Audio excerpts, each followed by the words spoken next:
dia, amigos. Estamos dando início ao 4º dia da nossa Semana Jurídica Saberes do Direito. Esse é um evento coordenado pelos professores Luiz Flávio Gomes e Alice Bianchini e tem o apoio da Editora Saraiva, da Escola Paulista de Direito e da Rede de Ensino LFG. As nossas palestras são todas transmitidas ao vivo, sendo que o primeiro bloco é aberto a todo mundo, bastando fazer um cadastro no nosso portal. O segundo e o terceiro bloco são exclusivos aos nossos assinantes. Hoje nós recebemos aqui nos nossos estúdios o professor Alessandro Spielbergs. O professor Alessandro, ele é autor da nossa coleção Saberes do Direito, no volume 53, que vai tratar de processo do trabalho. Processo tributário. Esse livro vai ser lançado provavelmente no próximo mês, integrando a nossa coleção. O professor também é autor dos livros Prática Profissional de Direito Tributário e Direito Tributário, também lançado pela editora Juspódio. O nosso professor vai tratar aqui hoje do tema restituição de tributos e a jurisprudência dos tribunais superiores. Muito bem-vindo, professor. Uma boa palestra. Olá a todos, muito bom dia. Eu quero agradecer de antemão aqui a presença da Luciana, que acabou de me qualificar, a toda a equipe técnica também, que possibilita, na verdade, a realização desse evento. E, sem dúvida nenhuma, mais uma vez, eu agradeço em especial os professores Luiz Flávio Gomes e a professora Alice Bianchini, também o grande mestre Ivan Luiz Marques, sempre aqui muito presente, grande amigo de todos nós. Bom, no dia de hoje, então, como já anunciado, eu vou falar a respeito da restituição de tributos em relação à nossa jurisprudência, a jurisprudência atual referente aos nossos superiores tribunais. E para que, então, isso aconteça, você deve, então, lembrar aqui que isso é formatado, essa palestra é formatada em 3 grandes blocos, tudo bem? 3 grandes blocos de 15 minutos aproximadamente, onde eu vou tratar pausadamente e com bastante tranquilidade sobre todos os aspectos referentes à restituição de tributos, falando especialmente sobre a ação de repetição do indébito, sobre o prazo prescricional indicado pelo Código Tributário Nacional e a compreensão atual do STJ e do STF acerca exatamente dessa matéria. Lembrando que o STJ e o STF hoje em dia uniformizaram o entendimento quanto à restituição de tributos e sobre isso a gente vai chegar à conclusão exatamente no final dessa palestra. Bom, para começar falando um pouquinho mais a respeito então de restituição de tributos, vamos lembrar das disposições gerais sobre a ação de repetição do indébito indicada pelo Código Tributário Nacional. Bom, você sabe muito bem que a ação de repetição do indébito corresponde, então, a uma ação de natureza condenatória buscada pelo contribuinte toda vez que ele percebe que realizou o pagamento de um tributo de uma maneira indevida ou mais do que a devida. Então, está disposto claramente lá no texto do artigo 165 do nosso CTN que cabe a ação de repetição do indébito toda vez, então, que o contribuinte venha pagar um tributo de maneira inadequada. Ele recolhe o tributo, ele extingue o tributo sem dúvida nenhuma, afinal de contas, o pagamento é a primeira modalidade de extinção do crédito tributário, e uma vez isso acontecido, uma vez realizada a extinção do tributo, percebendo o contribuinte que essa extinção, que esse pagamento se deu além do devido, um montante maior do que o devido, ou simplesmente ele paga um tributo que sequer ele tinha responsabilidade nesse pagamento, é preciso ficar bastante atento, porque existe prazo indicado pela legislação, indicando quanto tempo, portanto, ele tem para pedir esse dinheiro de volta. Portanto, para ingressar com uma ação apropriada, neste caso, justamente a nossa ação de repetição do indébito. Quando se fala em ação de repetição do indébito, portanto, você deve recordar que o CTN dispõe não só de um mesmo dispositivo, o artigo 165, que eu acabei de comentar, mas ele vai um pouquinho além. Ele traz outros dispositivos igualmente interessantes e eu vou chamar aqui especial atenção para o artigo 168. Portanto, quero comentar agora a respeito da combinação dos artigos 165 e do 168, para que então com isso a gente tenha base suficiente para incrementar na disposição desse tema e poder então entender exatamente o que os tribunais compreendem a respeito da restituição de tributos e o prazo que existe para acontecer exatamente essa situação. Bom, se a questão é, eu sei quando dá para ingressar com a ação de repetição do indébito, a pergunta é, qual é o prazo para tanto? De acordo com o CTN, a descrição é bastante clara, onde você tem um prazo de 5 anos para pedir esse dinheiro de volta. Ou seja, melhor dizendo, você tem 5 anos para ingressar com uma ação apropriada para conseguir a restituição desses valores. Para repetir o indébito, para pedir de volta o débito que não existe. Vamos lá. Se o prazo da repetição do indébito é de 5 anos, a pergunta que vem logo a seguir, naturalmente, que isso aconteça é: esse prazo de 5 anos, primeiro, é um prazo de natureza prescricional. E prescricional por quê? Porque é um prazo que o contribuinte tem para ingressar com a ação apropriada. Então, prazo de natureza prescricional. Segundo ponto, é um prazo de natureza prescricional cujo período é quinquenal, cujo período é de 5 anos. E a terceira característica que eu preciso levar em consideração e lembrar muito bem a respeito disso é a partir de quando é contado esse prazo de 5 anos para que então eu possa reaver esses valores. De acordo com o CTN, esse prazo deve ser contado a partir da data da extinção do crédito tributário. E aí você fica imaginando que não poderia ser diferente mesmo. Afinal de contas, para você pensar numa ação de repetição do indébito, é porque você quer o dinheiro de volta. E porque, se você quer o dinheiro de volta, é porque no mínimo você já recolheu esse tributo. E se já recolheu, significa dizer que o tributo está extinto. Então percebe que o CTN dispôs de uma forma bastante clara, no sentido de que, bom, prazo então contado para conseguir, o prazo de 5 anos para conseguir ingressar com a ação de repetição do indébito, não poderia ser diferente se ele não fosse iniciado justamente a partir da data da extinção do crédito tributário. Até aqui as regras são bastante objetivas e muito fáceis de serem observadas, mas quando o CTN tentou simplificar isso, simplesmente indicando que o prazo tem início a partir da extinção, talvez essa forma de simplificar acabou trazendo uma série de, digamos, distorções à legislação e de entendimentos variados. Por que isso? Bom, um tributo para ser extinto, a rigor, você supõe então que esse tributo tenha sido cobrado, tenha sido lançado anteriormente. Então o tributo é lançado, uma vez lançado você vai lá e promove esse pagamento. Quando você pensa no lançamento do tributo, por sua vez, é importantíssimo para a gente, nesse momento, lembrar como é possível constituir um crédito tributário, para que então, posteriormente, ele seja efetivamente extinto. Como é possível constituir o crédito tributário? Você lembra muito bem que a constituição do crédito tributário deve acontecer justamente através de uma atividade administrativa tendente a confirmar o fato gerador e que vem então a formalizar esse crédito. Essa atividade administrativa é aquela que a gente denomina como lançamento. Ora, portanto, fica bastante claro para a gente lembrar que é o lançamento que constitui o crédito tributário e uma vez constituído o crédito tributário, você vai ter a oportunidade, naturalmente, de recolher esse tributo, caso você concorde com essa cobrança, ou então, eventualmente, ingressar com uma impugnação administrativa. Se desde já você percebe, então, que a cobrança ela é inadequada para a sua pessoa. Mas eu estou aqui falando de uma situação em que você recolhe o tributo e apenas após esse recolhimento, você percebe que esse recolhimento se deu a maior, ou se deu completamente de forma indevida, o que então te leva a lembrar da ação de repetição do indébito buscando a devolução desses valores.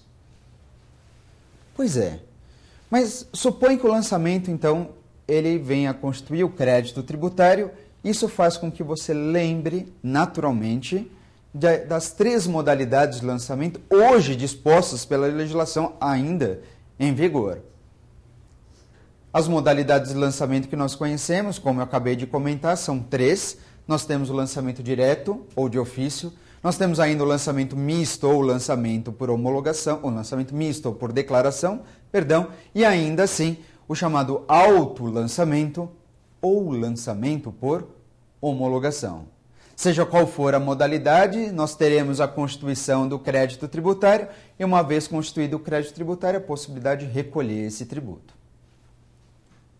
Diante dessas 3 modalidades, você deve lembrar muito bem que no lançamento direto ou de ofício, ou no lançamento misto ou por declaração, que, reconheço, não são das modalidades mais utilizadas, ainda que o lançamento direto ou de ofício você tenha um bom número de exemplos, já não dá para falar da mesma coisa em relação ao lançamento misto ou por declaração. Dessas duas modalidades, direto ou de ofício ou lançamento misto ou por declaração, eu chegaria a dizer, inclusive para você aqui, que o lançamento misto ou por declaração é um tipo de lançamento praticamente em desuso. Já o lançamento direto ou de ofício, ele é utilizado com uma forma um pouquinho mais comum, de uma maneira um pouco mais comum. Bem, mas nada se compara à última modalidade de lançamento, o chamado autolançamento ou lançamento por homologação. Quero dizer com essas palavras o seguinte para você, que nos casos de lançamento direto ou de ofício, ou lançamento misto ou por declaração, a extinção do crédito tributário se dará naturalmente na data do pagamento. Lembra que o CTN ele informa que o prazo para ingressar com a ação de repetição do indébito terá se iniciado ou será iniciado a partir da data da extinção do crédito. Mas então fica a pergunta, em que momento considera-se extinto o crédito tributário? Ora, você de pronto deve lembrar, bom, a extinção do crédito tributário naturalmente se dá na data do pagamento. Você está perfeito em relação a esse raciocínio. Perfeito mesmo. Isso é muito fácil de ser visualizado em relação às duas primeiras modalidades de lançamento, o direto de ofício ou misto por declaração. A extinção condiz com a data do pagamento. Portanto, da data do pagamento, você vai ter um prazo de 5 anos para pedir esse dinheiro de volta, sem problema nenhum. A inconveniência disso, ou dessa expressão utilizada pelo CTN, se dá quando você pensa em encontrar-se diante do autolançamento ou lançamento por homologação. E por que isso acontece? Ocorre que no lançamento por homologação, você, como contribuinte, você presta as informações devidas ao fisco, você mesmo calcula o valor desse tributo e depois aproveita e antecipa esse pagamento antes de qualquer tipo de cobrança por parte do fisco.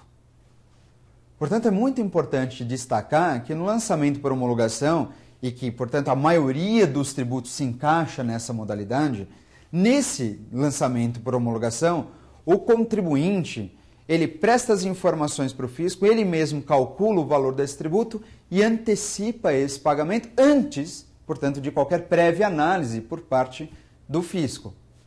Ele paga de forma antecipada, cabendo ao fisco posteriormente confirmar esse pagamento, cabendo ao fisco posteriormente homologar esse pagamento.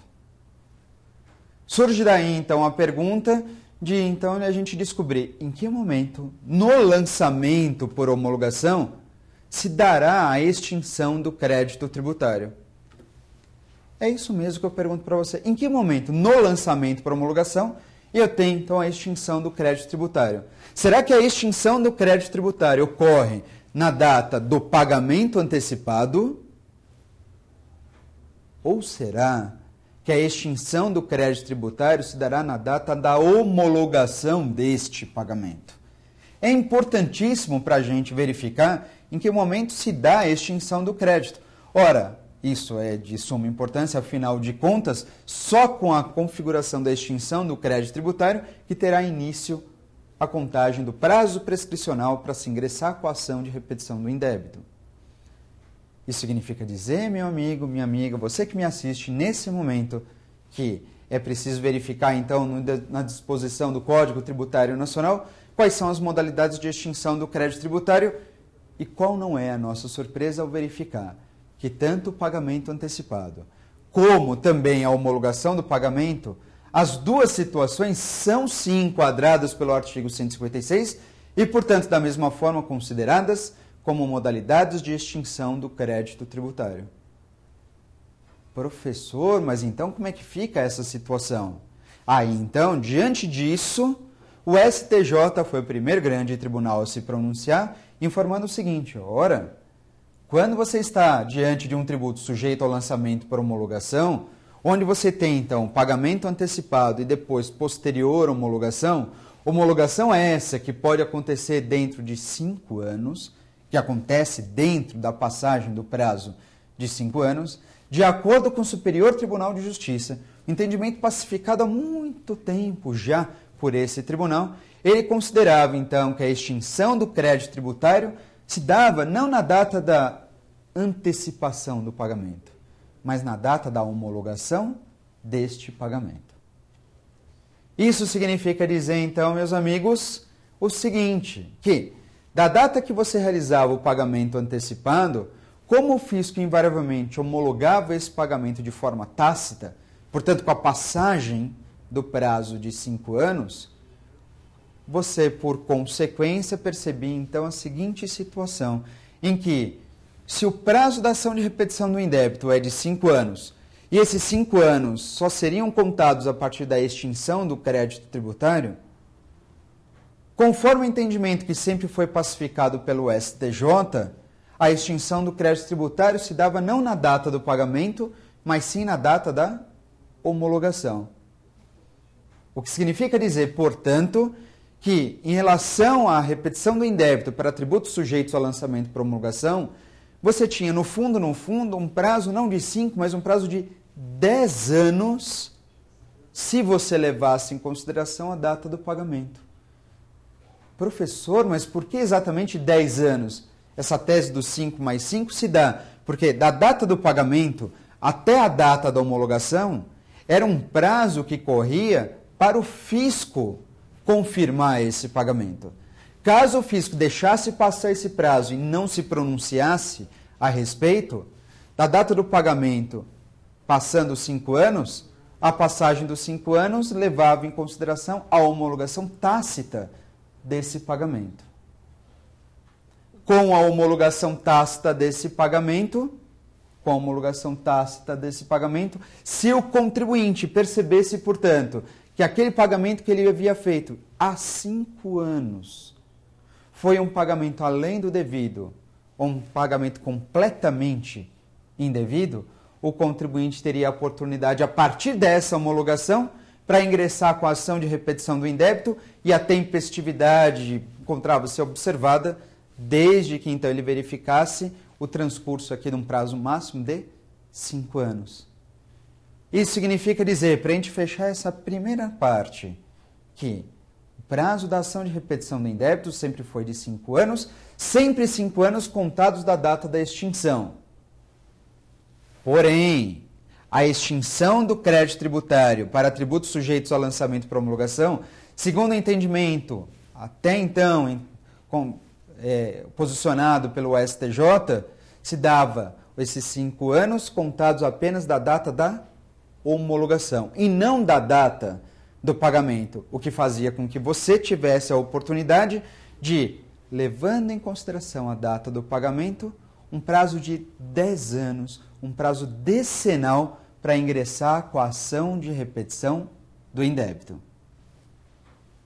Ocorre, meus amigos, que esse entendimento ele acabou sendo modificado em razão da alteração da legislação, em razão da alteração introduzida ao Código Tributário Nacional a partir do advento da Lei Complementar 118 do ano de 2005.